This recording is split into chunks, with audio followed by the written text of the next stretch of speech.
إله إلا الله وحده لا شريك له ونشهد أن سيدنا وحبيبنا ومولانا محمدا عبده ورسوله الذي أرسل رسوله بالحق بشيرا ونذيرا وداعيا إلى الله بإذنه وسراجا منيرا فقد قال الله تعالى في كلامه المجيد والفرقانه الحميد أعوذ بالله من الشيطان الرجيم بسم الله الرحمن الرحيم الله لا إله إلا هو الحي القيوم لا تأخذه سنة ولا نوم له ما في السماوات وما في الأرض من ذا الذي يشفع عنده إلا بإذنه يعلم ما بين أيديهم وما خلفهم ولا يحيطون بشيء من علمه إلا بما شاء وسع كرسيه السماوات والأرض ولا يئوده حفظهما وهو العلي العظيم وقال تعالى في شان حبيبه محمد صلى الله عليه وسلم إن الله وملائكته يصلون على النبي يا أيها الذين آمنوا صلوا عليه وسلموا تسليما اللهم صل على سيدنا مولانا محمد وعلى آله سيدنا مولانا محمد قرون اللهم صل على سيدنا مولانا وعلى آل سيدنا مولانا لا إله إلا الله لا إله إلا الله لا إله إلا الله لا إله إلا الله لا إله إلا الله لا إله إلا الله حسبي ربي جل الله ما في قلبي غير الله نور محمد صلى الله لا إله إلا الله لا إله إلا الله لا إله إلا الله لا إله إلا الله سبحان الله والحمد لله لا إله إلا الله سبحان الله والحمد لله لا إله إلا الله لا إله ইলাহা ইল্লাল্লাহ লা ইলাহা ইল্লাল্লাহ লা ইলাহা ইল্লাল্লাহ মুহাম্মাদুর রাসূলুল্লাহ সাল্লাল্লাহু আলাইহি ওয়াসাল্লাম।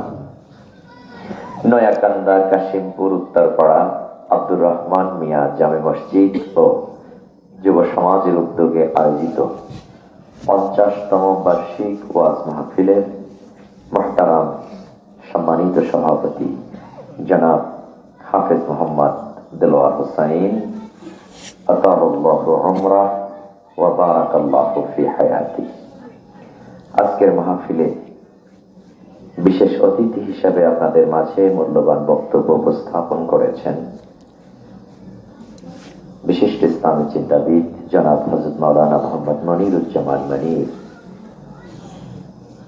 সম্মানিত হযরত উলামায়ে কেরাম, মুরব্বিয়ানে আযম, যুবক ভাইয়েরা, কচিকাঁচা নাবালিগ শিশুরা সহ পর্দার আড়ালের মাইকের আওয়াজ শ্রবণরতা সম্মানিতা মা ও বোনেরা, আল্লাহ সুবহানাহু ওয়া তাআলার দরবারে অসংখ্য অগণিত নিযুত কোটি শুকরগুজার হচ্ছি যে মহান রব্বুল আলামিন আমাদেরকে বিশ্বনবী মুহাম্মদ রাসূল সাল্লাল্লাহু আলাইহি ওয়াসাল্লামের ঘোষিত জান্নাতের বাগানে সমবেত হয়ে কোরআন ও হাদিসের আলোকে কিছু আলোচনা করার এবং শোনার মতো সুযোগ তৈরি করে দিয়েছেন। সে মহান স্রষ্টা রব্বুল ইজ্জত আল জালালের দরবারে প্রাণ খুলে শুকরিয়া আদায় করে বলি আলহামদুলিল্লাহ। আলহামদুলিল্লাহ।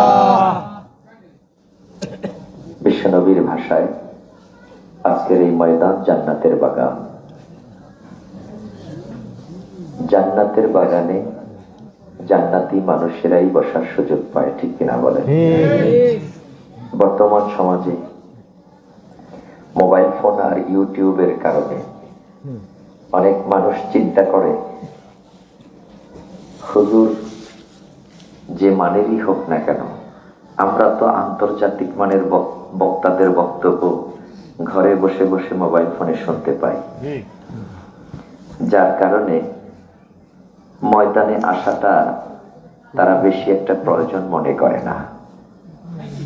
কিন্তু মূলত রাসূল সাল্লাল্লাহু আলাইহি ওয়াসাল্লাম বলেছেন, ইযা মারাতুম বিরিয়াদিল জান্নাহ ফারতাউ, যখন তোমরা কোনো জান্নাতের বাগানের নিকট থেকে গমন করবে তখন সেখানে কিছু সময় অবস্থান করো। রাসূলুল্লাহ সাল্লাল্লাহু আলাইহি ওয়াসাল্লামের কাছে সাহাবায়ে কেরাম প্রশ্ন করলেন, ইয়া রাসূলুল্লাহ, দুনিয়ার বুকে জান্নাতের বাগান কোনটি? আল্লাহর নবী বলেন, যেখানে কোরআন ও হাদিসের বয়ান করা হয়, তাসবিহ, তাহলিল, জিকির, আজকারের মজলিস হচ্ছে দুনিয়ার বুকে জান্নাতের বাগান। সুতরাং এই ময়দানে আসার নিয়ত করার সঙ্গে সঙ্গে আল্লাহ পাক আপনার আমলনামায় নেক লিখে দিয়েছেন। সুবহানাল্লাহ। যারা ঘরে বসে থাকবেন তারা কিন্তু জান্নাতের বাগানে আসতে পারেন নাই, এটাই সত্য কথা, ঠিক কিনা বলেন? আর মাহফিলের উদ্দেশ্যে রওনা দিলে পরে এটা হলো একটা ইলম অন্বেষণের স্থান, অল্প সময়ের জন্য হলেও, ঠিক কিনা বলেন? এখান থেকে আলেম ওলামা কোরআন এবং হাদিসের আলোকে বক্তব্য দিবেন, আপনারা অনেকে না জানা কথা জেনে নিবেন, আবার কেউ জানা কথা পুনরায় জেনে নিবেন, ঠিক কিনা বলেন? এটা একটা শিক্ষার জায়গা। আল্লাহ রসুল বলছেন, যে ব্যক্তি বিদ্যা অর্জনের জন্য বাড়ির থেকে রওনা দেয়, বিদ্যা অর্জনের জন্য বাড়ির থেকে রওনা দেয়, রাহমাতের ফেরেশতারা তাদের জন্য ডানা বিছায় দেয়। এখানেই নয়, আল্লাহ রসুল বলছেন, যখন কোনো ব্যক্তি বিদ্যা অর্জনের উদ্দেশ্যে বাড়ির থেকে বের হয় তখন রাস্তার পাশের গাছপালা, তরুলতা, এগুলো আল্লাহকে ডেকে ডেকে বলতে থাকে, আল্লাহ, এই লোকটা বিদ্যা অর্জনের জন্য রওনা দিয়েছে, আল্লাহ তুমি তাকে মাফ করে দাও।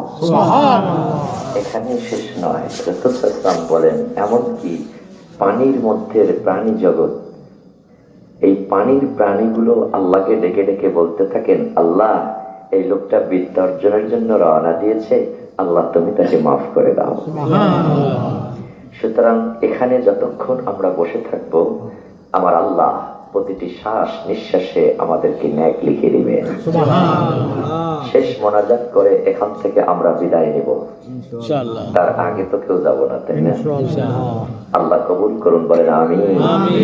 আমি পবিত্র কোরআনে কারীম থেকে একটি আয়াতে কারীমা তেলাওয়াত করেছি। অনেকেই আয়াতটা শুনে বুঝতে পেরেছেন এটা কোন আয়াত, বলেন তো? আয়াতুল কুরসি কোরআনে কারীমের সবচেয়ে বড় সূরা। এই সূরার নাম হচ্ছে সূরা বাকারা। 286টি আয়াত, 286 আয়াত বিশিষ্ট কোরআনের সবচেয়ে বড় সূরা, শ্রেষ্ঠতম আয়াত, যে আয়াতকে রাসূল সাল্লাল্লাহু আলাইহি ওয়াসাল্লাম বলেছেন পুরা কোরআনের মধ্যে সবচেয়ে শ্রেষ্ঠ। যে আয়াতে কারিমা পুরা 30 পারা কোরআনের মধ্যে সবচেয়ে শ্রেষ্ঠতম আয়াত, সেটা হচ্ছে আয়াতুল কুরসি। এটা সূরা বাকারা 255 নম্বর আয়াত। কোরআনে কারীম হচ্ছে এক মহাসমুদ্রের ন্যায়, যার আলোচনা শেষ করা পৃথিবীর কোন মানুষের পক্ষে সম্ভব নয়। কারণ আল্লাহ নিজেই বলেছেন, লাউ কানাল বাহরু মিদাদান লিকালিমাতি রাব্বি লানাফিদাল বাহরু ক্বাবলা আন তানফাদা কালিমাতু রাব্বি ওয়ালাউ জি'না বিমিসলিহি মাদাদা। আল্লাহ বলেন, সমুদ্রের পানি যদি কালি হয়, খালবিল নল নদী এর পানি যদি কালি হয়, আর এই কালি পানিরূপী কালি দিয়ে যদি আল্লাহর কালামের ব্যাখ্যা লেখা শুরু হয়, লিখতে লিখতে কালি ফুরিয়ে যাবে, কিন্তু আল্লাহর কালামের ব্যাখ্যা লেখা শেষ করা সম্ভব না। অন্যত্র আল্লাহ বলছেন, এরপর যদি আরো 7 সমুদ্রের পানি এনে সেই পানি কালি বানিয়ে তা দিয়ে যদি আল্লাহর কালামের ব্যাখ্যা লেখা শুরু হয়, তাহলে লিখতে লিখতে সে কালিও ফুরিয়ে যাবে, কিন্তু আল্লাহর কালামের ব্যাখ্যা লেখা শেষ করা সম্ভব নয়। কারণ এই পৃথিবীতে সূচনা লগ্ন থেকে কিয়ামত পর্যন্ত, পৃথিবীর সূচনা লগ্ন থেকে কিয়ামত পর্যন্ত একটা মানুষের জীবনের যে কয়টি স্তর আছে, সেটা ব্যক্তিগত জীবন বলেন, পারিবারিক জীবন বলেন, সামাজিক জীবন বলেন, রাষ্ট্রীয় জীবন বলেন, আর আন্তর্জাতিক পরিমণ্ডলে এমন কোন বিষয় নেই যেটা মানুষের প্রয়োজন হবে অথচ তার দিক নির্দেশনা আল্লাহ পাক কোরআনে কারীমের মধ্যে বর্ণনা করেন নাই। আল্লাহ বলছেন, ওয়ামা মিন গায়িবাতিন ফিস সামাই ওয়াল আরদ ইল্লা ফি কিতাবিম মুবিন। আসমান এবং জমিনের মধ্যে এমন কোন গায়েব নাই। গায়েব মানে অদৃশ্য বা গোপন, এমন কোন গোপন বিষয় নেই আসমান এবং জমিনের মধ্যে, ইল্লা ফি কিতাবিম মুবিন, যেই বিষয়ের দিক নির্দেশনা আল্লাহ তার স্পষ্ট কিতাবের মধ্যে বর্ণনা করেন নাই। জন্ম থেকে শুরু করে মৃত্যু পর্যন্ত, পৃথিবীর সূচনা লগ্ন থেকে কিয়ামত পর্যন্ত যা কিছুর প্রয়োজন, সব কিছুর দিক নির্দেশনা আল্লাহ পাক এই কোরআনে কারীমের মধ্যে বর্ণনা দিয়েছেন। সুতরাং এই পৃথিবীতে যতগুলো জ্ঞানের কিতাব আছে, এই সমস্ত জ্ঞানের কিতাবগুলো একসময় মুসলমানেরা এই কোরআন গবেষণা করে করে তারপর রচনা করেছেন। ইতিহাস কোরআন থেকে এসেছে, ইতিহাসের কিতাব কোরআন থেকে এসেছে। কোরআনে কারীমে আল্লাহ 25 জন নবীর নাম উল্লেখ করেছেন। কয়জন নবী?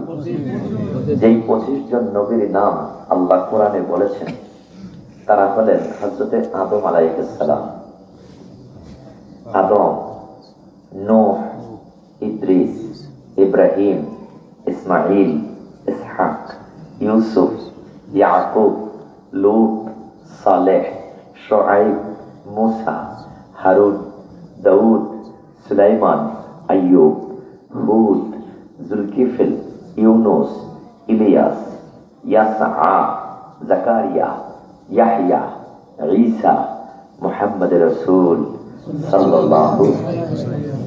এই 25 জন নবীর নাম আল্লাহ কোরআনে বর্ণনা করেছেন। হযরত আদম আলাইহিস সালামের ইতিহাস আমরা কোরআন থেকে জানতে পেরেছি, ঠিক কিনা বলেন? আদমের 2 ছেলে হাবিল এবং কাবিল, এরা যে কাণ্ড ঘটিয়েছে এটাও আমরা কিসের মাধ্যমে জানতে পেরেছি? কোরআন থেকে। হযরত মুসা আলাইহিস সালামের সঙ্গে ফেরাউনের যে দ্বন্দ্ব, এটাও আমরা কোরআন থেকে জানতে পেরেছি, ঠিক কিনা বলেন? তাহলে এই কোরআনের মধ্যে আল্লাহ যে ইতিহাস উল্লেখ করেছেন, এগুলোকে কালেকশন করে মুসলমানেরা ইতিহাসের কিতাব রচনা করেছেন। এভাবে যে কোনো কিতাবের কথা আমি বলি, রেফারেন্স দেওয়া যাবে কোরআন থেকে। সমস্ত কিতাব কোরআন থেকে মানুষেরা রচনা করেছেন। বিশেষ করে এক সময় মানুষেরা এই কোরআন নিয়ে চিন্তা ভাবনা এবং গবেষণা করেছে, কিন্তু আজ আমরা মুসলমানেরা কোরআনটাকে ছেড়ে দিয়েছি, এটা জুজদানে পেঁচাইয়া ঘরের তাকের উপর রেখে দিয়েছি, ঠিক কিনা বলেন? কোরআন এখন আর কেউ পড়ে না। অধিকাংশ মুসলমান কোরআন পড়তেই জানে না, ঠিক কিনা বলেন? এদেশের শতকরা 90 জন মুসলমান যারা কোরআন পড়তে জানে না। যতটুকু জানে, এই 90 জনের মধ্য থেকে যারা 10 জন, 100-র মধ্যে 10 জন যারা কোরআন জানে, তারাও অধিকাংশ সহি শুদ্ধ ভাবে তেলাওয়াত করতে জানে না, ঠিক কিনা বলেন? মিথ্যা কথা বলেছি না? অথচ কোরআন জানা প্রত্যেকটা মুসলমানের জন্য ফরজ।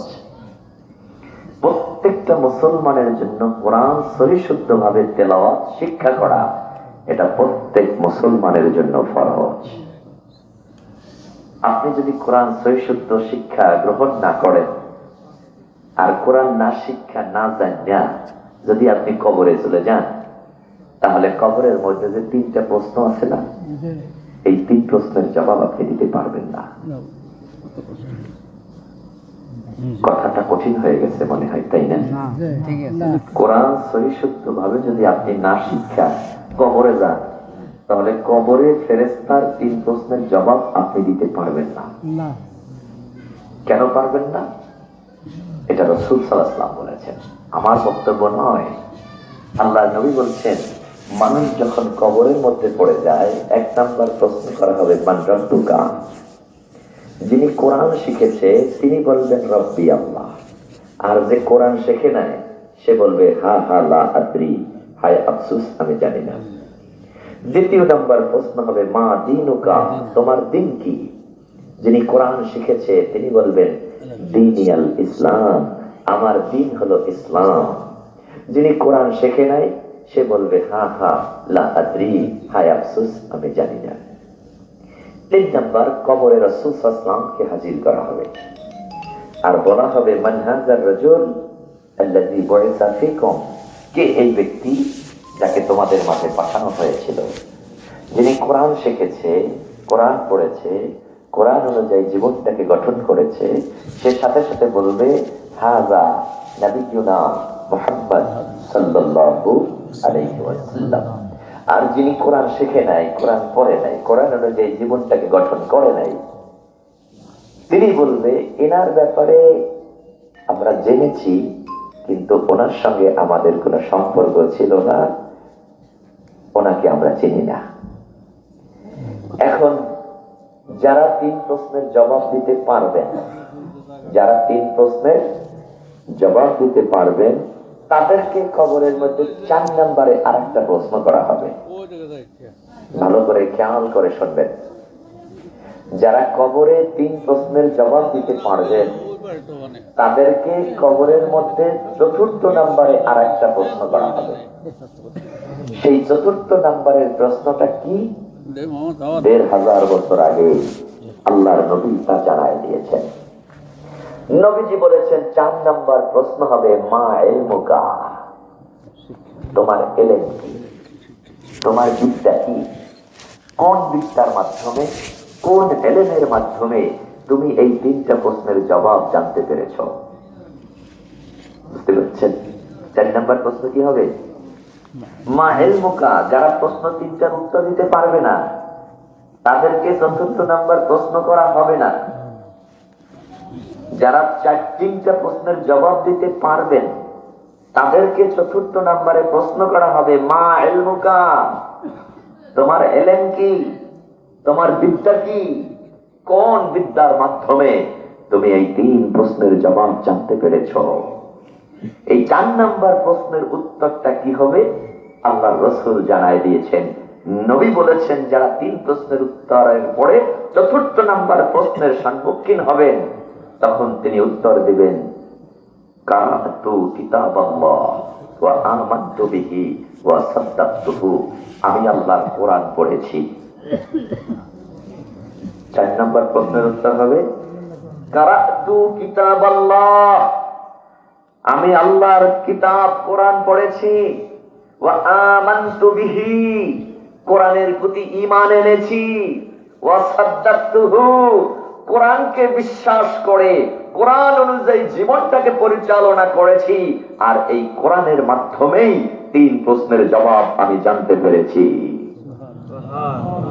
এখন যে ব্যক্তি কোরআন জানবে না, আপনারা বলেন সে ব্যক্তি কি ওই ৩ প্রশ্নের জবাব দিতে পারবে? না।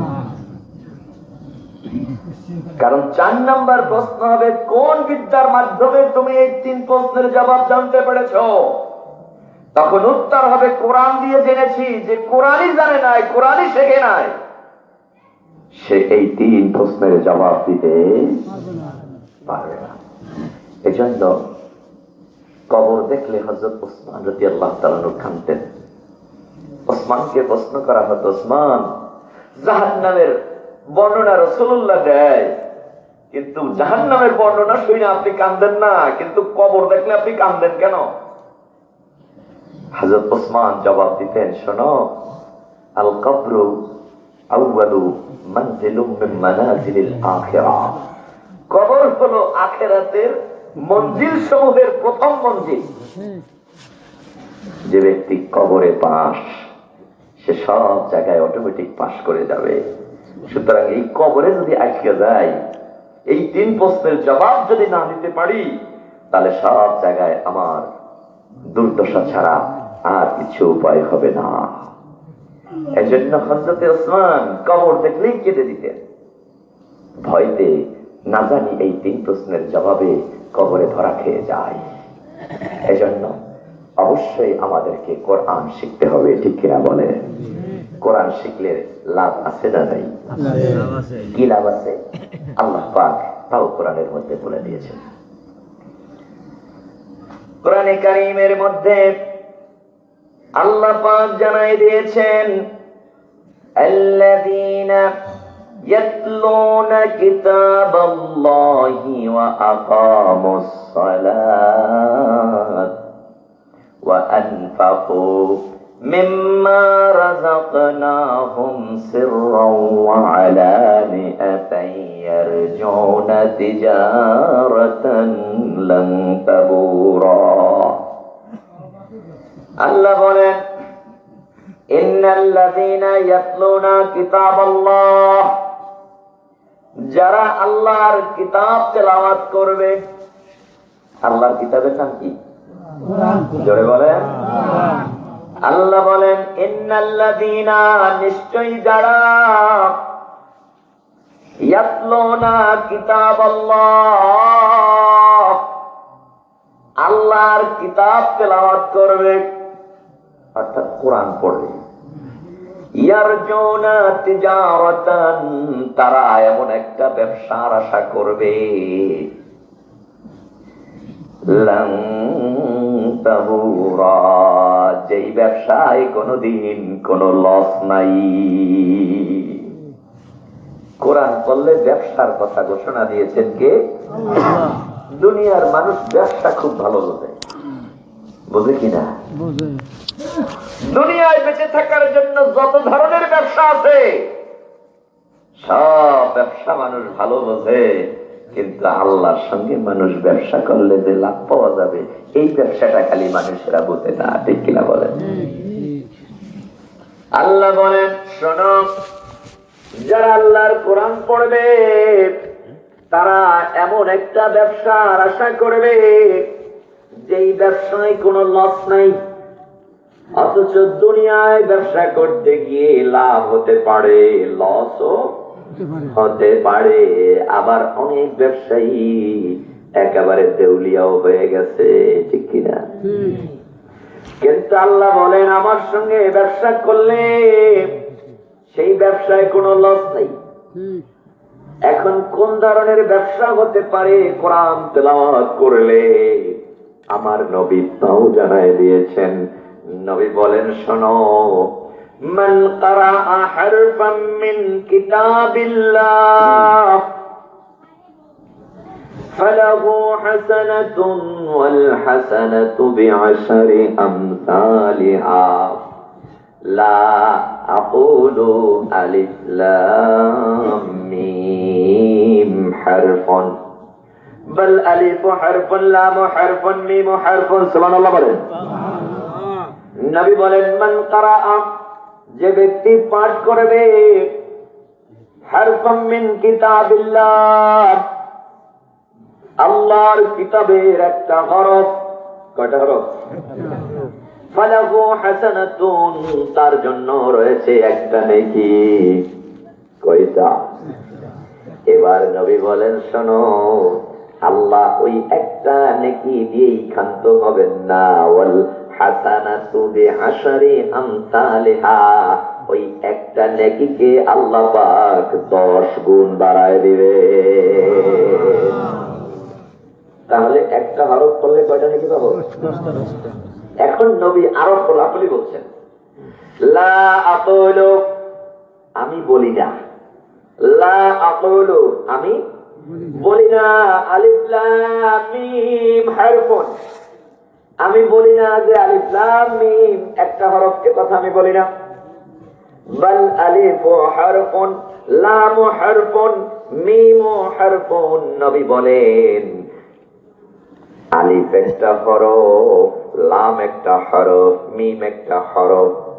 যে ব্যক্তি কোরআন পাঠের উদ্দেশ্যে আলিফ লাম মিম বলবে, বলার সঙ্গে সঙ্গে তার আমল নামায় আল্লাহ 30টা নেকি লিখে দিবে।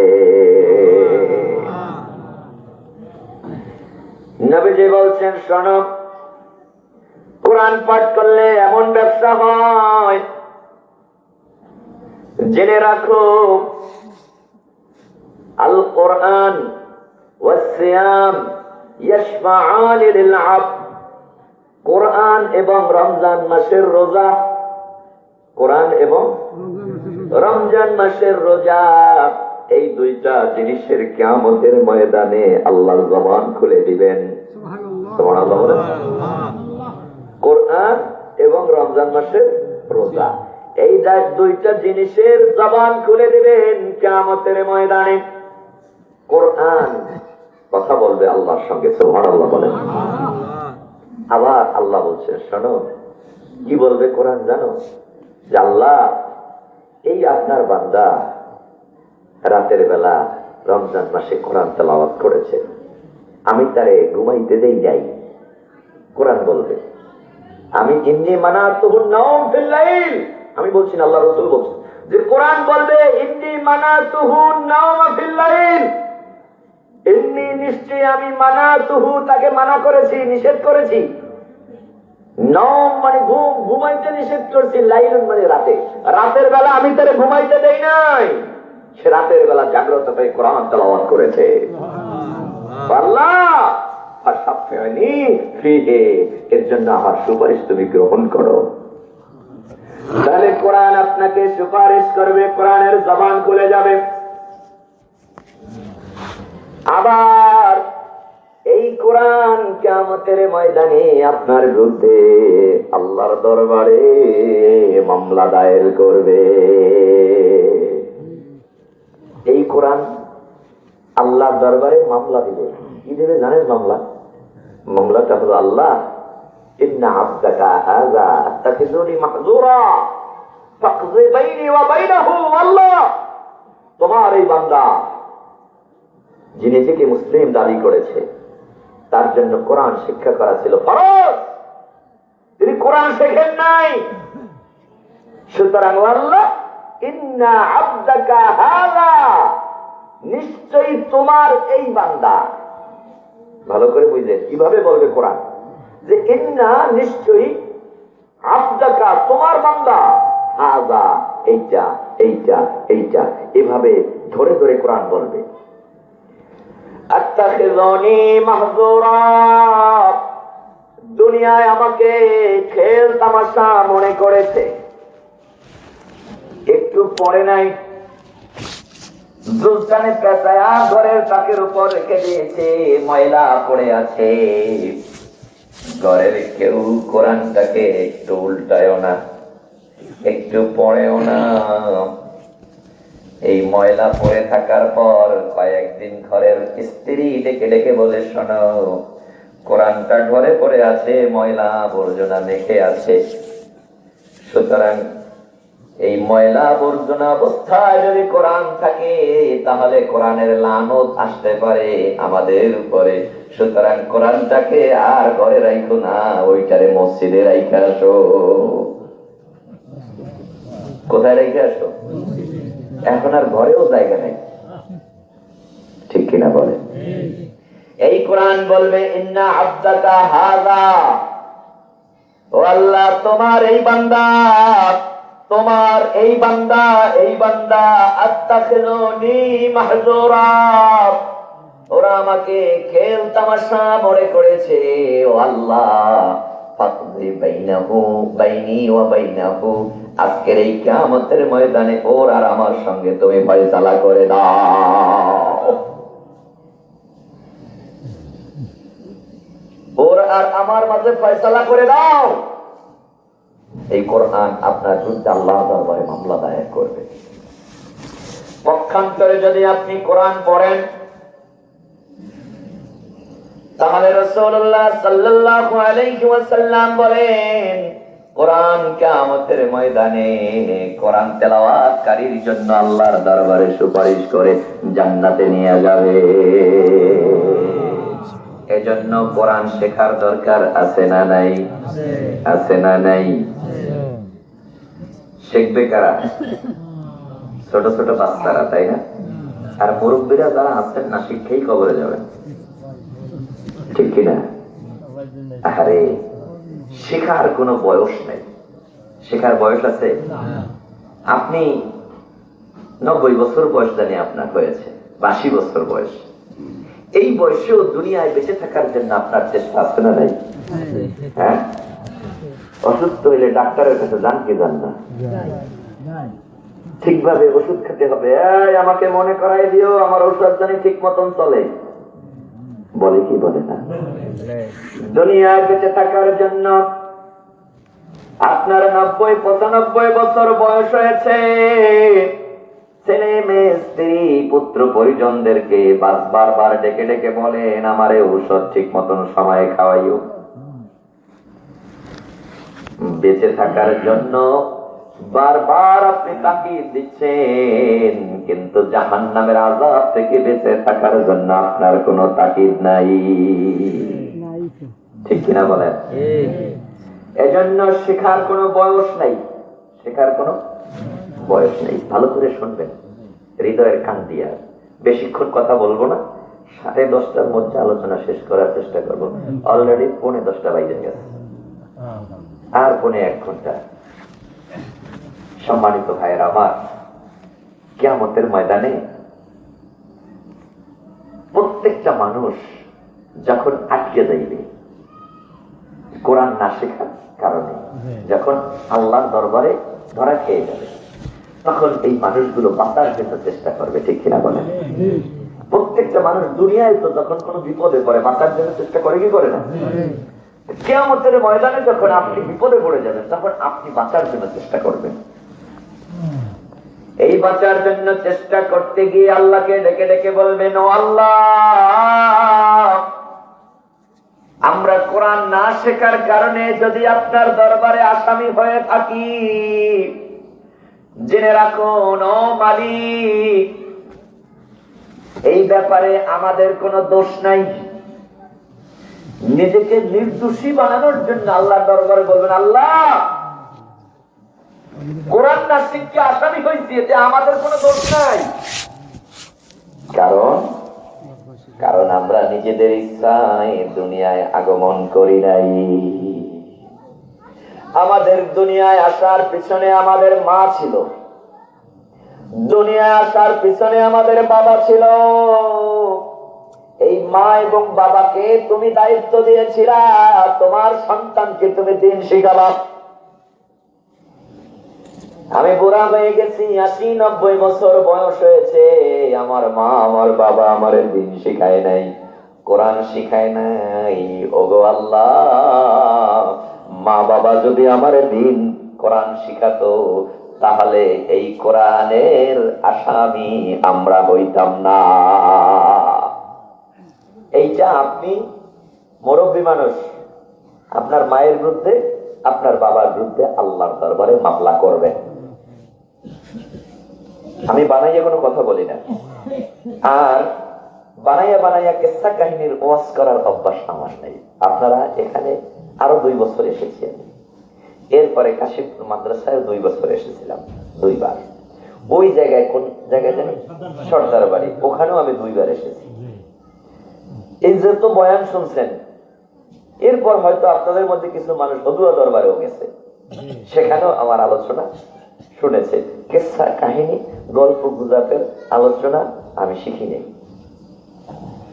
আমি যেটা বলি কোরআন এবং হাদিস থেকে বলার চেষ্টা করি। কিয়ামতের ময়দানে আপনি আল্লাহর দরবারে মামলা করবেন আপনার মায়ের বিরুদ্ধে, বাবার বিরুদ্ধে, যে আল্লাহ, পৃথিবীতে আমি এমনিতে আসতে পারি নাই, আমার আসার পিছনে আমার মা ছিল, আমার আসার পিছনে পৃথিবীতে আমার বাবা ছিল। ওনাদেরকে আপনি দায়িত্ব দিয়েছিলেন আমাকে দিন শিখাবে, আমাকে কোরআন শিখাবে, ওনারা যেহেতু আমাকে শিখায় নাই, যার কারণে কোরআনের মামলার আসামি আমরা।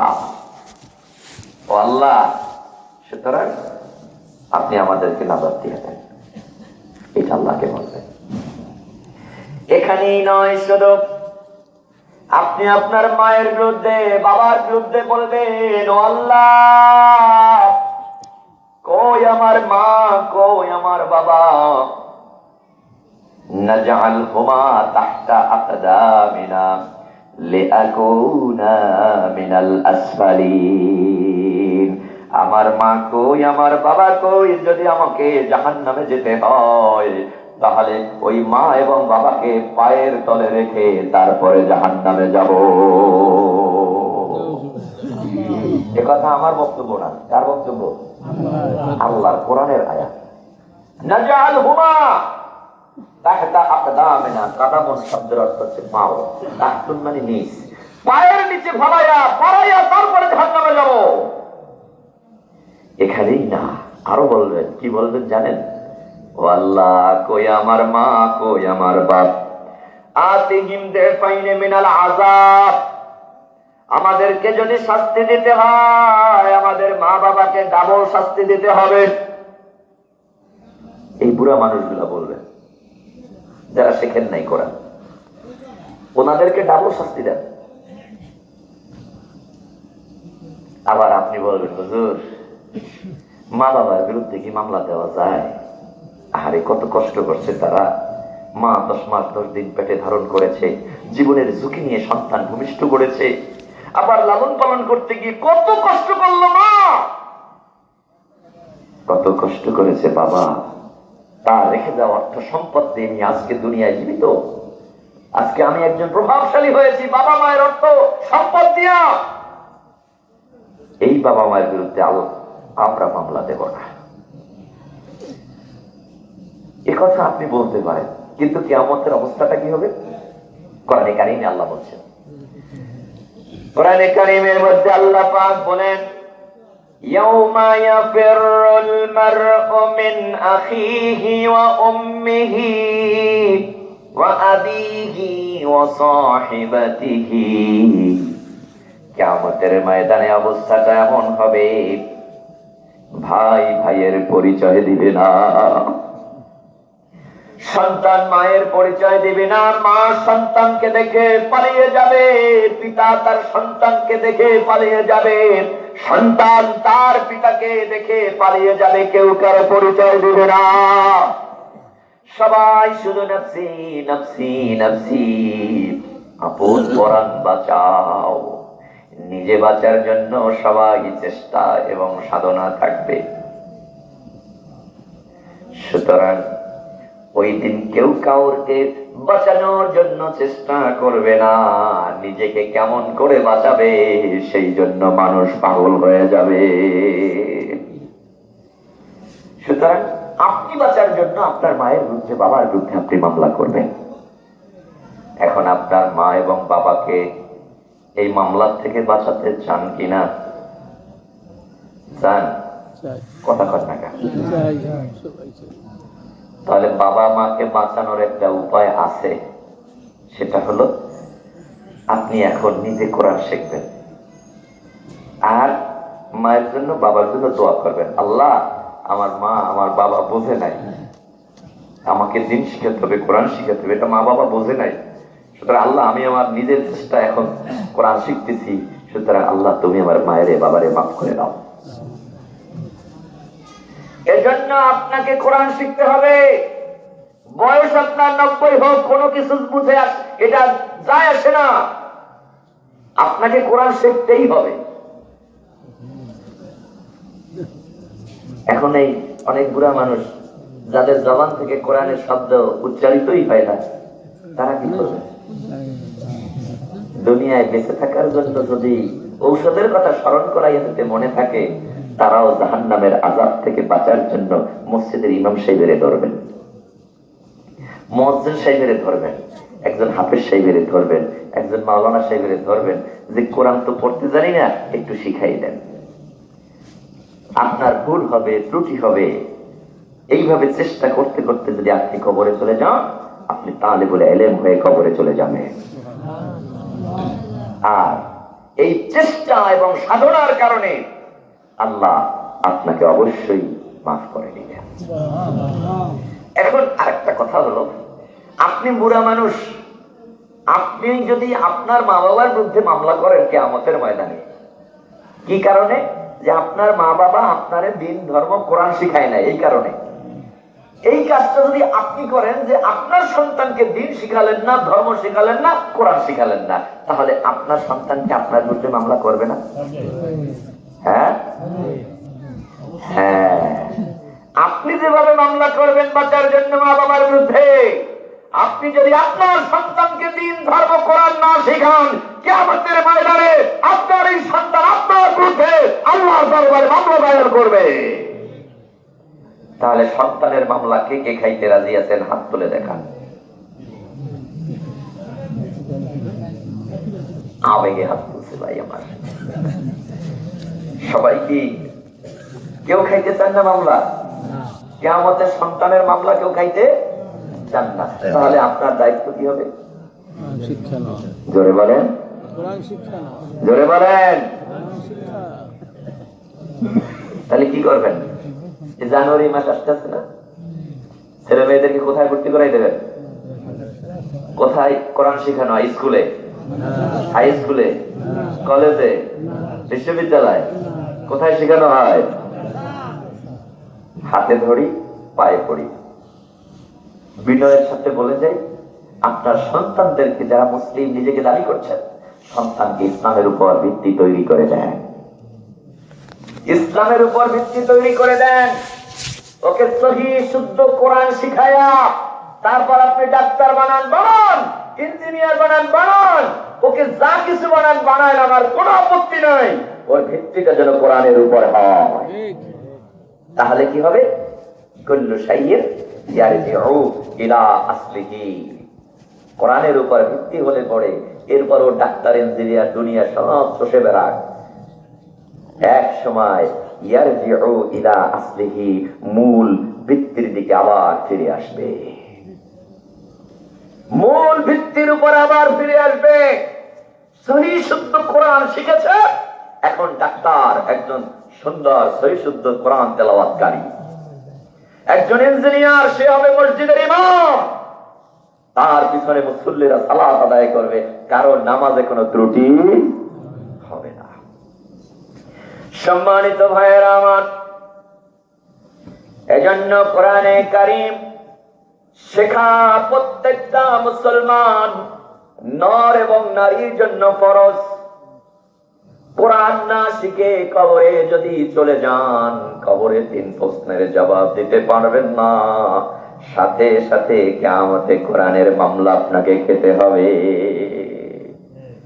এজন্য নিজে শিখবো কোরআন, সাথে সাথে আমার সন্তানকে কোরআন শেখাবো। নিজে শিখবো, এই বার্ধক্য বয়সে চেষ্টা করব, করবেন চেষ্টা? একজনও না। ওয়াজ যা হয় ময়দানে, ওই ময়দান পর্যন্ত থাকে, এর বাইরে আর যায় না। এই দেশে মসজিদের জুমায় বয়ান হয় কি হয় না? ওই মসজিদের বয়ান মসজিদে থাকে, মসজিদের বারান্দার বাইরে আর যায় না। ঠিক কিনা বলেন? আরে কি ওয়াজ করি আর কি বলি, কাকে বলি সেটাও বুঝি না। মানুষগুলো এমন হয়ে গেছে, অন্তরের মধ্যে এমন ভাবে মোহর লাগানো হয়েছে, খাতামাল্লাহু আলা কুলুবিহিম ওয়া আলা সামিহিম ওয়া আলা আবসারিহিম গিশাওয়া। অন্তরে মোহর লাগাই দেওয়া হয়েছে, তালা লাগিয়ে দেওয়া হয়েছে। শয়তান কি কয় জানেন? শয়তান কয়, আমি দুনিয়ার চাকচিক্য মানুষের সামনে এমন ভাবে উপস্থাপন করব যে মানুষগুলো সব দুনিয়ার পিছনে দৌড়িতে থাকবে। তো শয়তান সাকসেসফুল। আমরা সবাই চাই দুনিয়া দুনিয়া দুনিয়া, কিন্তু পরকালের চিন্তা আমাদের কারো মধ্যে নাই। অথচ নিজে দেখেন চোখের সামনে আপনার অল্প বয়সী মানুষ আপনার সামনে চলে গেছে, আপনার বন্ধু দুনিয়া থেকে বিদায় নিয়ে চলে গেছে, আপনার এখনো হুঁশ নেই যে আমাকেও যেতে আর কবরে আমাকে প্রশ্নের সম্মুখীন হতে হবে। এই বিশ্বাসই এখন মানুষের অন্তরের মধ্যে নেই। সম্মানিত ভাইয়েরা আমার, কবর সত্য, প্রশ্ন হবে সত্য, কিয়ামতের ময়দানে উঠতে হবে সত্য। সুতরাং জাহান্নামের আযাব থেকে বাঁচতে হলে আপনাকে কোরআন জানতেই হবে। এজন্য পায়ে ধরি, মুরব্বী বাবারা পায়ে ধরি। শেখার কোনো বয়স, আমি দুঃখের সাথে বলি, আমার বয়স প্রায় 49 বছর চলে। এই 49 বছর বয়সে জীবনে কোনোদিন এক মুরব্বীকে বলি শুনি নাই যে হুজুর, মাওলানা সাহেব বা ভাতিজা শোনো, আমার সূরা ফাতিহা একটু শোনো, তার মধ্যে ভুল আছে কিনা। জীবনে শুনি নাই, জীবনে শুনি নাই। কেন বলে না জানেন? ওনার তেলাওয়াতের মধ্যে তো ভুল আছে, উনি তো জানে। মনে মনে ভাবে ভাতিজার সামনে যদি ভুল ধরা পড়ে যায় তাইলে কি না কি মনে করে। এই অন্তরের মধ্যে ইগো ইগো ইগো, বোঝেন তো? নিজের অন্তরের মধ্যে একটা ভাব আছে, এই ভাবের কারণে সে জাহান্নামের দিক ধাবিত হচ্ছে। করোনা যে বছর, এই বছর রমজান মাস যখন আসলো, সরকার তো লকডাউন দিল, বাড়ির থেকে বাইরে বের হওয়া যাবে না।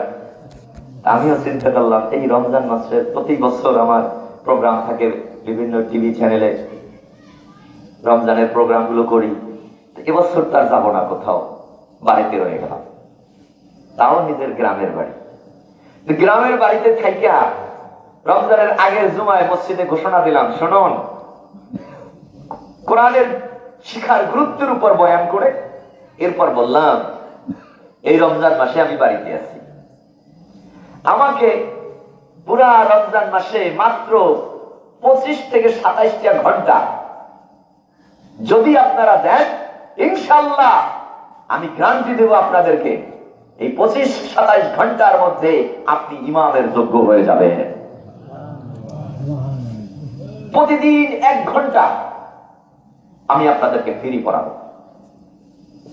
এবার নিজের মন থেকে চিন্তা করলাম যে হয়তো অনেকে পড়বে না, তো এবার ঘোষণা দিয়ে দিলাম, শুনুন, 27 রমজানের দিন আমি যা পড়াইছি এই পড়ানোর উপর পরীক্ষা নেব।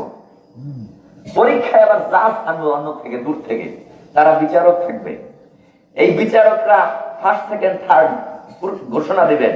আমি যিনি প্রথম স্থান অধিকার করবে তাকে আমি 1000 টাকা পুরস্কার দেব, দ্বিতীয় স্থান অধিকার যিনি করবেন তাকে আমি 800 টাকা দেব, তৃতীয় স্থান যিনি তিনি হবেন 600 টাকা, আর বাকি প্রত্যেকেই সান্ত্বনা পুরস্কার আমি দেব। মিথ্যা কথা বলছি না কিন্তু। এই ঘোষণা দিলাম, মাশাআল্লাহ, সবাই বলল হ্যাঁ আমরা শিখবো। কিন্তু রমজান মাস যখন শুরু হলো, 2-3 জন মুরব্বী দূরে দূরে বসছে। একদিন না 2 দিন বসার পর আর তারা নাই। এলাকার 8-10টা বা 10-12টা ছেলে, ছোট ছোট বাচ্চারা, ওরা বসছে। আলহামদুলিল্লাহ, যারা বসছে তারা অন্তত পক্ষে নামাজের জন্য 5 থেকে 7টা সূরা আমি এমন ভাবে মস্ক করায় দিয়েছি যার মধ্যে কোনো ভুল এবং ত্রুটি ছিল না। এবার পুরস্কারও আমি দিয়ে দিলাম। পরের বছর চিন্তা করলাম আমভাবে বসাইছি তো, এই জন্য বাচ্চাদের সাথে মুরব্বীরা বসে নাই। এইবার ঘোষণা দিলাম বাচ্চাকে দরকার নাই, শুধু মুরব্বীকে শিখাবো। একজন মুরব্বীও পাই নেই, একজন মুরব্বীও পাই। এই জন্য মুরব্বীদেরকে নিয়ে আমার খুব ভয় হয়। তাদের অন্তরে এত ইগো, অন্তরের মধ্যে এত মজবুত এবং শক্ত হয়ে গেছে অন্তর। ঘটনা হলো ছোট কাল থেকে তো কোরআন শেখে নাই, পড়ে নাই, তার বুড়া বয়সে লজ্জায় মসজিদে যেতে চায় না, লজ্জায় এখন শিখতে চায় না। অথচ এই লজ্জাই হবে আপনার জাহান্নামে যাওয়ার কারণ। এজন্য সামনে রমজান মাস আসতেছে, বাঁচেন কিনা বাঁচেন এত কোনো গ্যারান্টি নেই।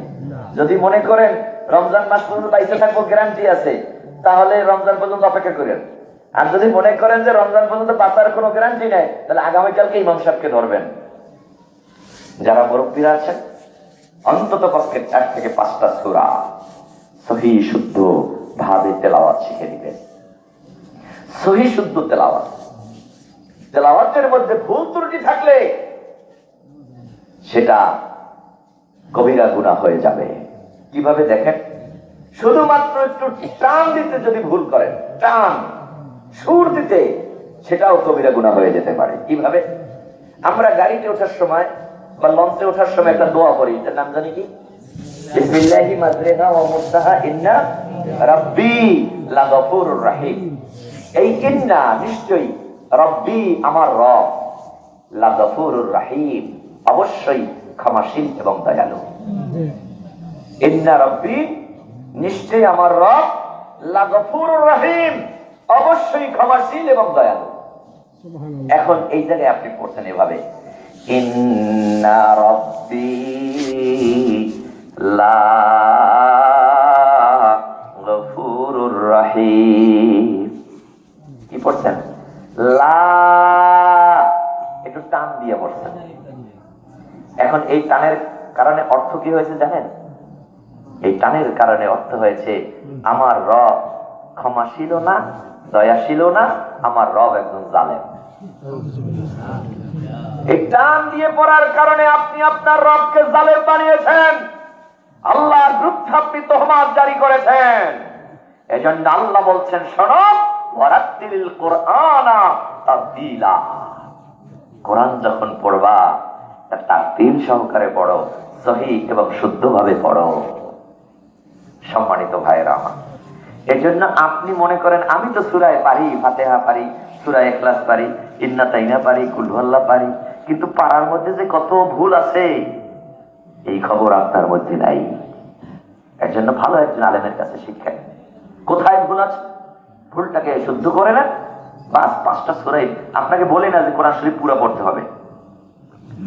নাজাতের জন্য অন্তত পক্ষে নামাজের যে 6টা সূরার প্রয়োজন হয়, এই 5টা থেকে 6টা সূরা আপনি মুখস্থ করে নেন, সহি শুদ্ধ শিখে নেন। হতে পারে এটাও আপনার জন্য নাজাতের ওসিলা। আল্লাহ কবুল করুন, বলেন আমিন।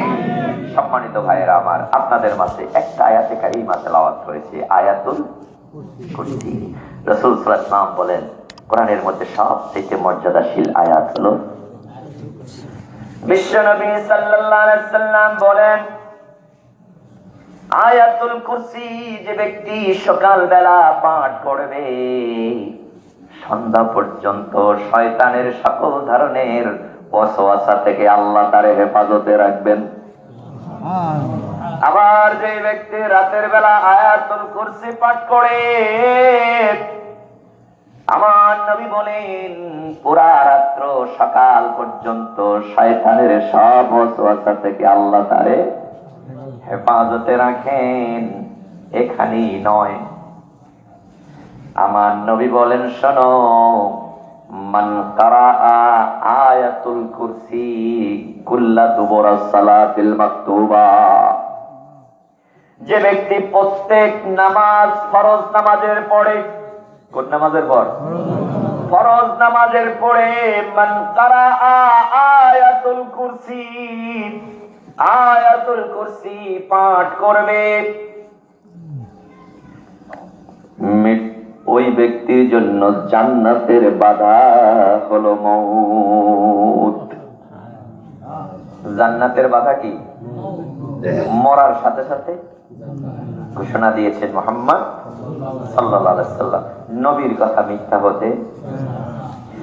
নবী বলেন, যে ব্যক্তি প্রত্যেক ফরজ নামাজের পরে আয়াতুল কুরসি পাঠ করবে, ওই ব্যক্তির জন্য জান্নাতের বাধা হলো মৃত্যু। রাসূল সাল্লাল্লাহু আলাইহি ওয়াসাল্লামের সাহাবী হযরত আবু হুরায়রা রাদিয়াল্লাহু তাআলা আনহু বর্ণনা করেন, রমজান মাসে যাকাতের মাল কালেকশন, আর এই যাকাতের মাল যেখানে জমা করা হয়েছিল, ওই যাকাতের মাল পাহারাদারের দায়িত্ব দিয়েছিলেন আমাকে মুহাম্মদ সাল্লাল্লাহু। যাকাতের মাল পাহারা দেই। রাতের বেলা একজন ব্যক্তি দেখলাম চাদরের মধ্যে কিছু মাল সংগ্রহ করে চুরি করে নিয়ে পালিয়ে যাওয়ার চেষ্টা করছে। আমি তাকে ধরে ফেললাম। ধরার পরে সে বলল, ভাই আমাকে ছেড়ে দেন। কেন? তোমাকে ছাড়বো না, আমি অভাবী মানুষ, আমার ঘরে আমার ছেলে মেয়ে আছে, এগুলোকে নিয়ে তাদেরকে আমি আহার করাবো, আপনি আমারে ছেড়ে দেন। হযরত আবু হুরায়রা ছেড়ে দিলেন। সকালবেলা নবীজির সঙ্গে আবু হুরায়রার সঙ্গে সাক্ষাৎ। নবীজি এখন আবু হুরায়রাকে ডেকে ডেকে বলছেন, আবু হুরায়রা, আর রাতের বেলা চোরের সঙ্গে কিরূপ আচরণ করেছ? তোমার সঙ্গে যে চোরের সঙ্গে আলাপ হয়েছে, এর সঙ্গে তুমি কিরূপ আচরণ করেছ? হযরত আবু হুরায়রা আশ্চর্য, চুরি হইল রাতের বেলা, বললাম আমি চোর, আর রাসূলুল্লাহ সকালবেলা আমারে জিজ্ঞাসা করে। হযরত আবু হুরায়রা বলেন, ইয়া রাসূলুল্লাহ, লোকটা তার অভাবের কথা বলেছে, আর তার অধীনে তার সন্তানাদিরা আছে, এই অভাবের কথা বলার কারণে আমার মায়া হয়েছে, তাই আমি তাকে ছেড়ে দিয়েছি। নবী বলেন, শোনো আবু হুরায়রা, যেই চোরটা এসেছে ও হলো মিথ্যাবাদী, আগামীকালকেও আসবে। এই চোরটা কি? মিথ্যাবাদী চোর, সে আগামীকালকেও আসবে। হযরত আবু হুরায়রা চিন্তা করেন, রাসূলুল্লাহ যখন বলেছেন তারা অবশ্যই আসবে, তিনি আজকে রাত্র জাগ্রত হয়ে পাহারা দিচ্ছেন, ঠিক ওই চোর এসে আবার মাল চুরি করে রওনা দিচ্ছে, এমন সময় আবু হুরায়রা ধরে ফেলেছে। দেখে বলছে, শোনো, তুমি যাকাতের মাল চুরি করেছো, আমি তোমাকে এখন রাসূলুল্লাহর দরবারে নিয়ে যাব। চোর বলছে, আবু হুরায়রা,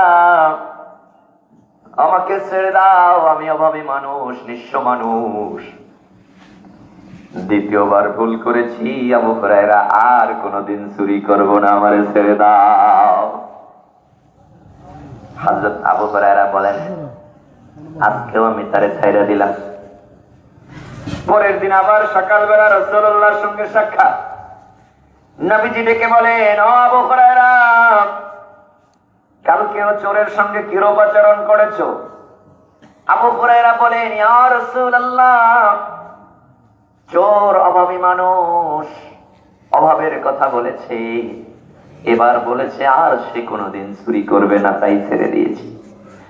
নবী বলেন, আবু হুরায়রা, এই চোর হলো মিথ্যাবাদী, আগামীকালকে আবারও আসবে।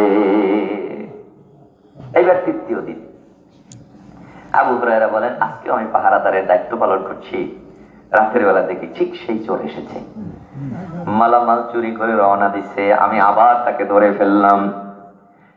এবার আর বললাম, তোমাকে ছাড়বো না, পরপর তুমি 3 বার চুরি করেছো, আমি আর তোমাকে ছাড়বো না, তোমাকে রাসূলুল্লাহর কাছে নিয়ে যাব। চোর বলে, আবু হুরায়রা হাতে ধরি পায়ে ধরি, আর কোনোদিন চুরি করব না, আমাকে ছেড়ে দাও না, তোমাকে ছাড়বো না, রাসূলুল্লাহর কাছে নিয়ে যাব।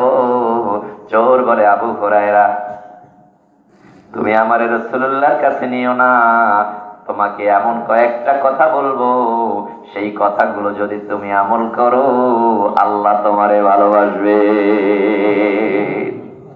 কয়েকটা কথা বলবো, সেটা যদি তুমি আমল করো আল্লাহ তোমাকে ভালোবাসবেন।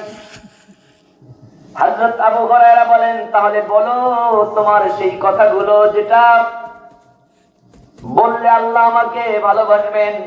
এবার চোর বলছে, আবু হুরায়রা তুমি যখন রাতের বেলা বিছানায় ঘুমানোর জন্য যাবে, রাতের বেলা বিছানায় ঘুমানোর জন্য যাবে, ঘুমানোর পূর্ব মুহূর্তে যদি আয়াতুল কুরসি তুমি পাঠ করো, তাহলে আল্লাহ পাক তোমার জন্য একজন ফেরেশতা নিযুক্ত করবেন, যেই ফেরেশতা সারা রাত তোমার জন্য পাহারার দায়িত্ব পালন করবে।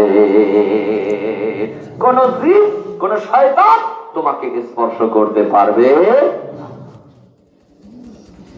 সকাল আবু হুরায়রা চোরটাকে ছেড়ে দিলেন। সকালবেলা রাসূলুল্লাহর সঙ্গে সাক্ষাৎ।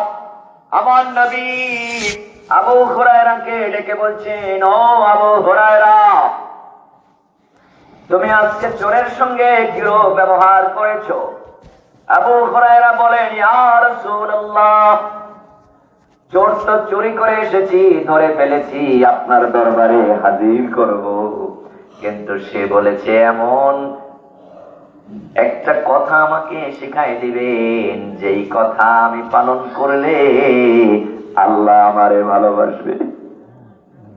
আল্লাহর ভালোবাসা পাওয়ার আশায় তার জবান থেকে ওই কথাগুলো শুনেছি। নবী বলেছেন, সে কি বলেছে?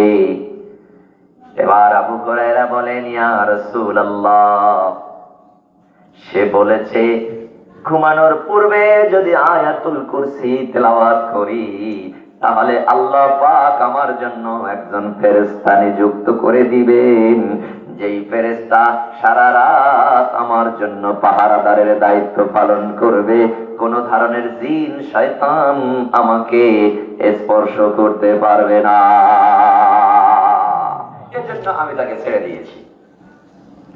নবী বলেন, শোনো আবু হুরায়রা, চোর মিথ্যাবাদী কোনো সন্দেহ নাই, কিন্তু এই চোর তোমাকে যেটা শিক্ষাই দিয়েছে এটা সত্য, তাতেও কোনো সন্দেহ নাই। তবে শোনো আবু হুরায়রা, যেই চোর তোমার মাল চুরি করার জন্য এসেছিল, তুমি কি তার পরিচয় জানো? আবু হুরায়রা বলেন, না রাসূলুল্লাহ তা তো জানি না। নবী বলেন, শোনো, যেই চোর মাল চুরি করেছে ওই চোরই হলো শয়তান। ওই চোরটা কি? ও মানুষের সুরাত ধরে মাল চুরি করছে, ও মিথ্যাবাদী, কোনো সন্দেহ নাই। তবে তোমাকে যেটা শিখিয়েছে সেটা কি? তেলাওয়াত করে ঘুমানোর পূর্বে যদি ঘুমাও, আয়াতুল কুরসি তেলাওয়াত করে যদি ঘুমাও, তাহলে আল্লাহ একজন ফেরেশতা তোমার জন্য নির্বাচন করবে। সম্মানিত ভাইয়েরা আমার, আমার নবীর সামনে এক যুবককে ডেকে বললেন, হে যুবক তুমি কি বিয়ে করছো? যুবক বলে, না ইয়া রাসূলুল্লাহ। কেন করো নাই? যুবক বলে, ও নবী গো, আমার টাকা নাই, পয়সা নাই, অর্থ নাই, সম্পদ নাই, এই অভাবের কারণে আমি বিয়া করতে পারি নাই। এবার নবী বলেন, শোনো যুবক, তুমি কি সূরা জিলজাল পারো? ইজা সুলজিলাতিল আরদু জিলজালাহা। যুবক বলছেন, হ্যাঁ আল্লাহর রাসূল এটা আমি পারি। এবার নবী বলছেন, শোনো যুবক, তুমি কি ইজাজা সূরা পারো? ইজা জাআ নাসরুল্লাহি ওয়াল ফাত। যুবক বলছেন, হ্যাঁ আল্লাহর রাসূল আমি পারি। আমার নবী বলেন, শোনো, জিলজাল হলো কোরআনে কারিমের 4 ভাগের 1 ভাগ। কোরআনের 4 ভাগের 1 ভাগ। ইজা জিলজিলাতিল আরদু জিলজালাহা, এই সূরা যদি কেউ পাঠ করে কোরআনের 4 ভাগের 1 ভাগ পাঠ করলে যে সওয়াব হবে সেই সওয়াব আল্লাহ তাআলা দান করবে। দ্বিতীয় আমার নবী বলেন, তুমি কি ইজা জাআ নাসরুল্লাহি ওয়াল ফাতহু এটা পড়ো?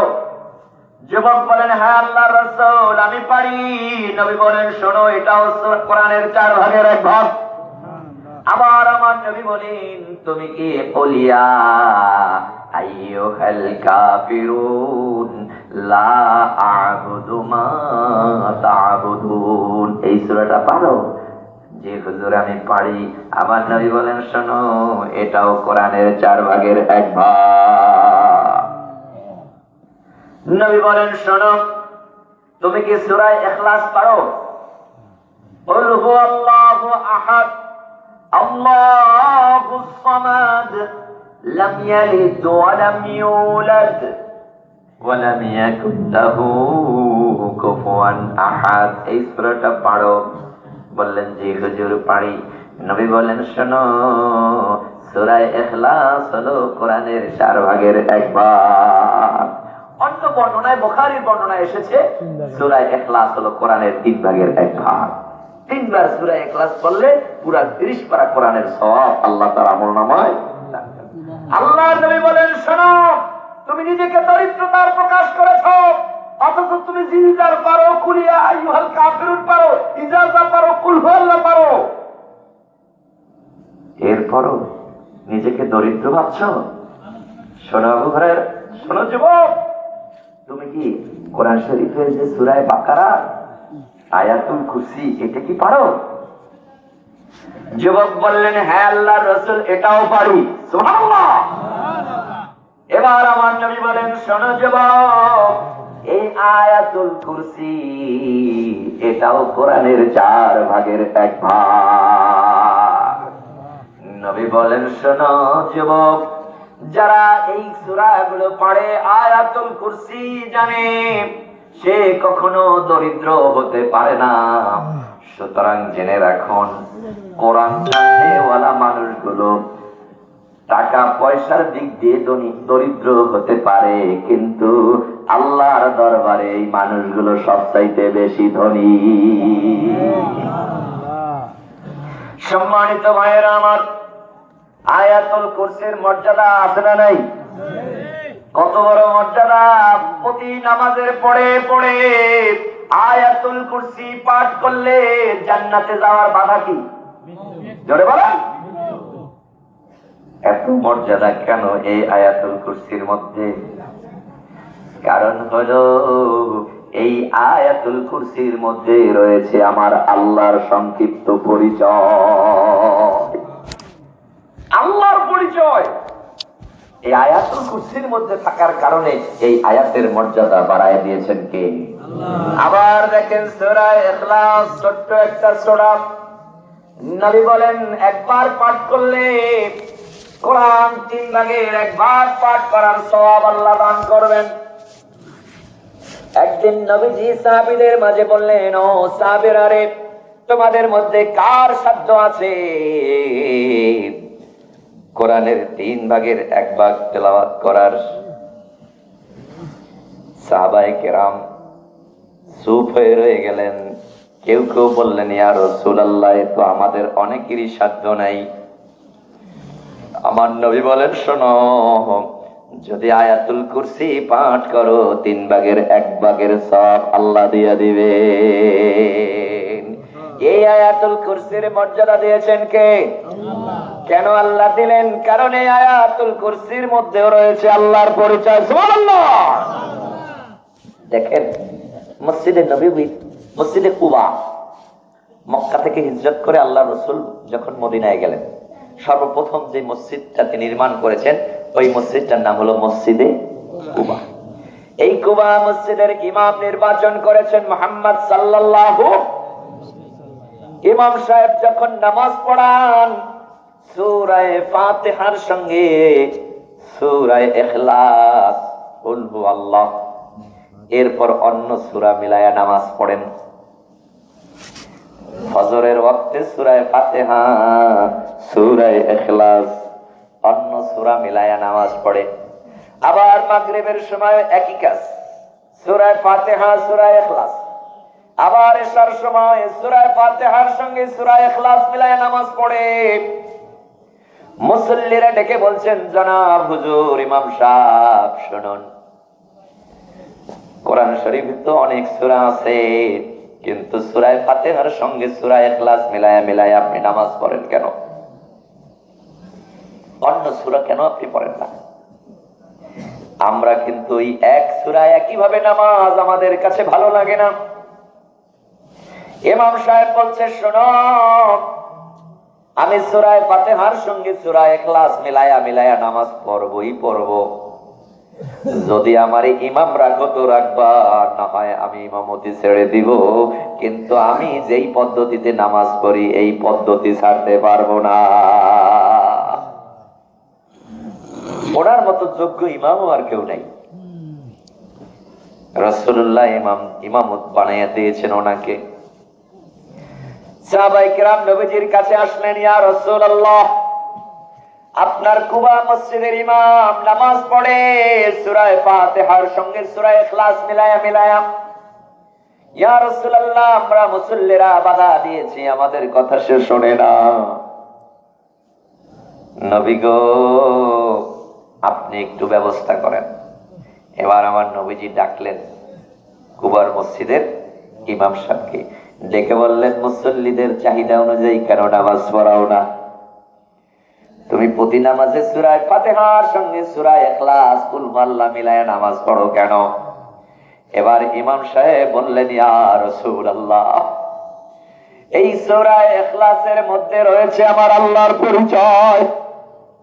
ও নবী গো, আমি আমার আল্লাহরে সবচাইতে বেশি ভালোবাসি, যার কারণে প্রতি নামাজে প্রতি রাকাতে আমি সূরা ফাতিহার সঙ্গে সূরা ইখলাস মিলায়া নামাজ পড়ি। আমার নবী বলেন, শোনো, তুমি সূরা ইখলাসকে ভালোবাসো, আমার আল্লাহ এই কারণে তোমারে ভালোবাসে, আর এই কারণে আমার আল্লাহ তোমারে জান্নাত দিয়া দিবে। যেহেতু সূরা ইখলাসের মধ্যে রয়েছে কার পরিচয়? আল্লাহ বলেন, কুল হুয়াল্লাহু আহাদ, বলো আল্লাহ একক, আল্লাহুস সামাদ, তিনি কারো মুখাপেক্ষী নন।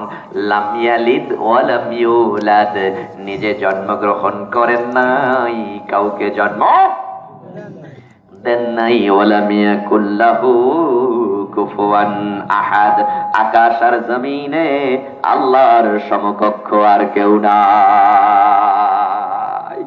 এই ইখলাস সূরার মধ্যে সংক্ষিপ্ত আকারে আল্লাহর পরিচয়।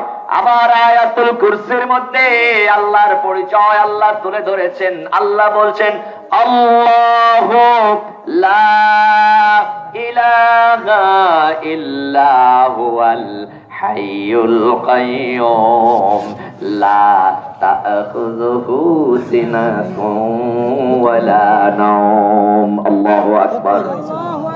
আল্লাহ বলেন, আল্লাহু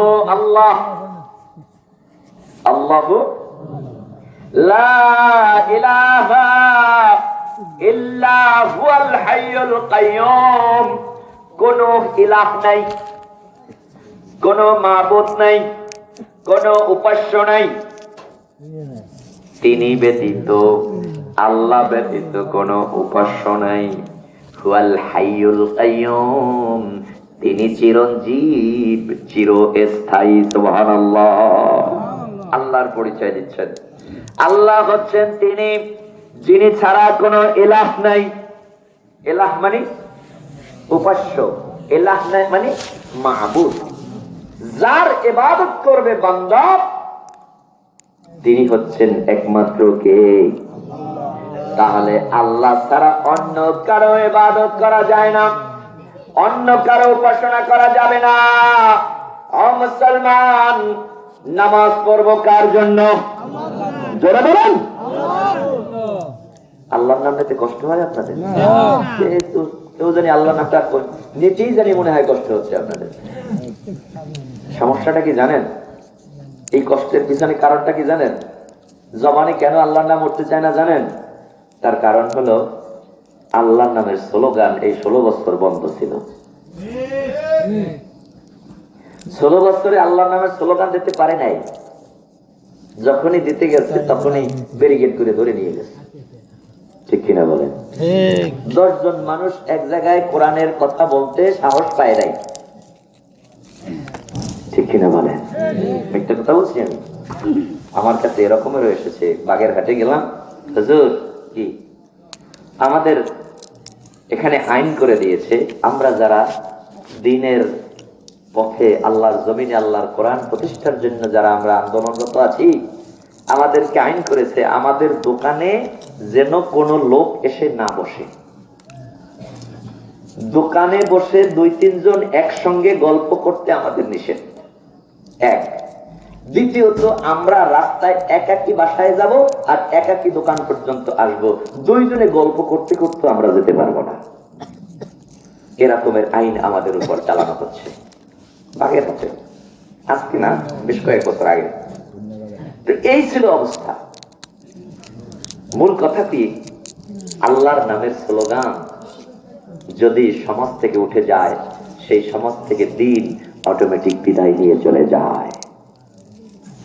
কারণ আল্লাহর নামের স্লোগানে, নারায়ে তাকবীরের ধ্বনিতে বাতিলের অন্তর প্রকম্পিত হয়। দেখেন হযরত ওমর রাদিয়াল্লাহু তাআলা এসেছেন রাসূলুল্লাহর দরবারে, ডেকে বললেন, ইয়া রাসূলুল্লাহ, বাইতুল্লাহ গিয়ে নামাজ পড়েন না কা? নবীজি বললেন, ওমর, তোদের বাইতেই তো বাইতুল্লাহ যেতে পারি না।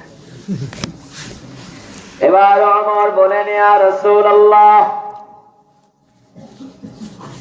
চলুন বাইতুল্লাহ গিয়ে সালাত আদায় করব।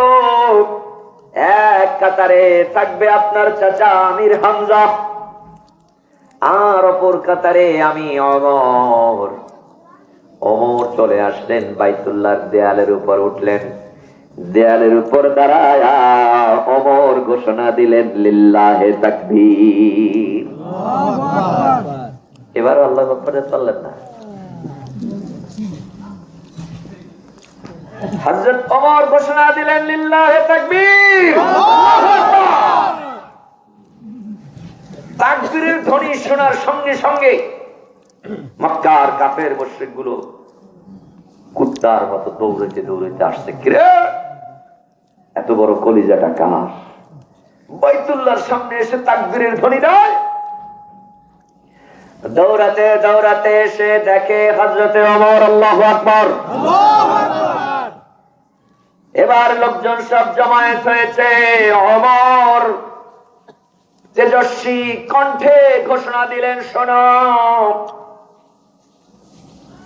যদি সন্তানকে কেউ এতিম করতে না চাও, আর স্ত্রীকে যদি কেউ বিধবা করতে না চাও, সাবধান, ওমরের সামনে কেউ দাঁড়াবা না। ভয়তে সব চলে গেছে আবু জেহেলের বাড়িতে। ডেকে বলছে, আবু জেহেল কেউ? আবু জেহেল, ওমরের কই পাঠাইছিলাম? পাঠাইছিলাম তো মোহাম্মদকে হত্যা করার জন্য। ও আবু জেহেল, শোনো, ওমর তো বাইতুল্লাহর সামনে তাকবীরের ধ্বনি দিচ্ছে। আবু জেহেল কয়, তোরা কি করেছো? ঠেকাও নাই কেন? লোকজন বলে, আবু জেহেল শোনো, কেমনে ঠেকাবো? ওমর বলেছে, যদি স্ত্রীকে বিধবা করতে না চাও আর সন্তানকে যদি এতিম করতে না চাও, সাবধান, ওমরের সামনে কেউ আসবা না। জানের ভয়তে পালাইয়া তোমার কাছে আসছি। ও আবু জেহেল, তাড়াতাড়ি ব্যবস্থা করো, ওমরের ঠেকাও। এবার আবু জেহেল কয়, আরে বেটা, তোদের জানের যে রকমের মায়া আছে, ওই মায়া আমারও আছে, পক্ষে সম্ভব না। সুতরাং তাকবীরের ধ্বনিতে বাতিলের অন্তর প্রকম্পিত হয়, ঠিক কিনা? এই জন্য জোরে একটা তাকবীর দিতে পারবেন তো? ইনশাআল্লাহ। লিল্লাহি তাকবীর। এখনো হয় নাই। ওই দিক দিয়ে কয়েকজনের দেখি মুখ বন্ধ, এই কয়েকজন মানুষ আপনারা গত জুমার আগের জুমা পড়াইলাম ঢাকা মিরপুর 1 নাম্বার বাইতুল মনির জামে মসজিদ 5 তলা, লোক হয় 3000। আর আপনারা কয়জন? হয়তো 200 এর বেশি। আপনারা একটু ফাঁকা জায়গাগুলো বন্ধ করে দাঁড়ানো ভাইরা বসে পড়েন, একটু সামনে আগে আগে বসে, একটু আগে আগে বসেন। এখন মূল সমস্যাটা কি জানেন? একটু ফাঁকা, সামনে ফাঁকা, ফাঁকা জায়গায় শয়তান বসে। যারা শয়তানের লাগে যার মহব্বত আছে এর সামনে ফাঁকা রেখে বসবেন। যার সঙ্গে শয়তানের মহব্বত সে তার সামনে ফাঁকা রাখবেন। ঠিক আছে।